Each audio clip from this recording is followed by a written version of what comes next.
Tinatanong po sa Iglesia ni Cristo kung bakit kami ay sumasamba at dumadalangin kay Cristo.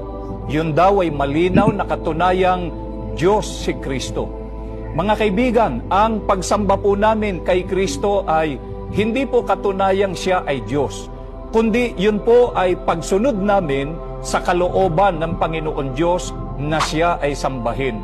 Na mababasa po dito sa Filipos 2, ang mga talata po ay 9 hanggang 11. Kaya naman, siya'y itinampok ng Diyos at binigyan ng pangalang higit sa lahat ng pangalan.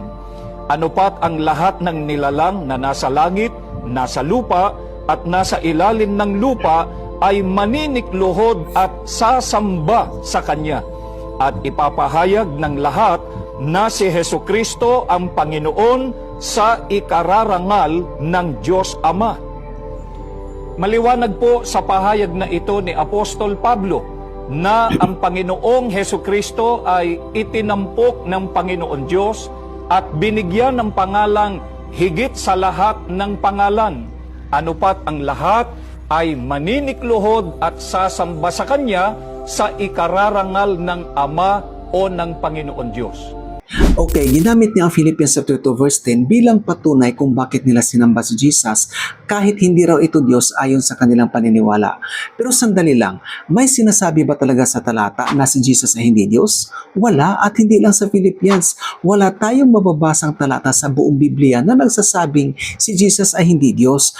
But from Old Testament hanggang sa New Testament, makikita natin ang mga tekstong nagpapahayag na si Jesus ay Diyos. Kaya ito ang mahalagang tanong, bakit ipinag-utos na ang lahat ay luluhod kay Jesus? Sabi sa talata, sa pangalan ni Jesus ay luluhod at magpupuri ang lahat. Pansinin natin ang saklaw nito. Sa langit, sa lupa at sa ilalim ng lupa. Universal ito. Ibig sabihin, hindi lang mga tao sa lupa ang kasama rito, pati ang mga nasa langit. At sino ang mga nasa langit? Malinaw sa Hebrews 1 verse 6, and let all the angels of God worship Him. At ano ang dahilan? Bakit sinasamba si Kristo? Dahil ang sabi mismo ng Ama sa verse 8, but to the Son He says, your throne, O God, is forever and ever. Sino ang tinawag na God? Ang Son, Jesus Christ. At sino ang nagsabi nito? Ang Diyos Ama mismo. Kaya meron tayong biblical sequence dito. The Father commands the angels to worship the Son, then the Father Himself addresses the Son as God. Ngayon, tutulan ba natin ang sinabi ng Ama na si Jesus ay Diyos?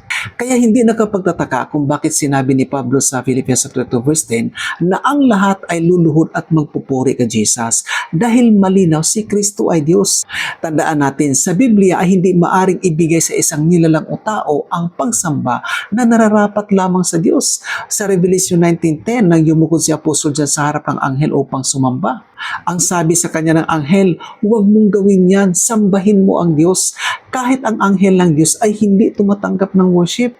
Malinaw ang biblical principle nito na hindi tao, hindi anghel o anumang nilalang, kundi ang Diyos lamang ang karapat-dapat sa pagsamba. Sabi mismo ng Diyos, every knee will bend to me and every tongue will declare allegiance to me.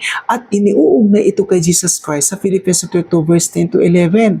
Sabi dyan, that at the name of Jesus, every knee should bow and that every tongue will confess that Jesus Christ is Lord. Hindi ito simpleng random quotation, kundi ito ay mayroong malalim na theological connection.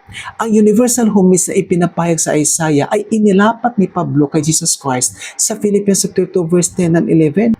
At sa Revelation 5:13, ito ay nasa heavenly throne.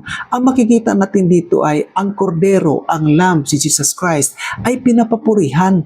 Tumanggap siya ng universal praise, honor, glory, and dominion. Sabi ng talata, every creature, ang lahat ay nagbibigay ng papuri sa naluklok sa trono at sa kordero, si Jesus. Dito natin makikita ang eschatological fulfillment ng universal recognition na ipinapahayag sa Philippians 2 verse 10. Sa ngayon, hindi pa lahat ay kumikilala kay Kristo. May mga tumatanggi sa kanyang pagka-Diyos at ayaw siyang sambahin.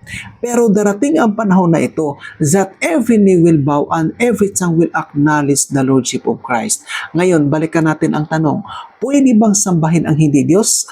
Malinaw ang sagot ng Biblia, hindi. Kaya kung ang worship na nauuko lamang sa Diyos ay iniutos sa lahat ng nasa langit, nasa lupa, na ibigay kay Jesus, ito'y hindi lang upang parangalan at itaas ang kanyang pangalan, kundi upang ipahayag sa lahat ang kanyang pagka-Diyos.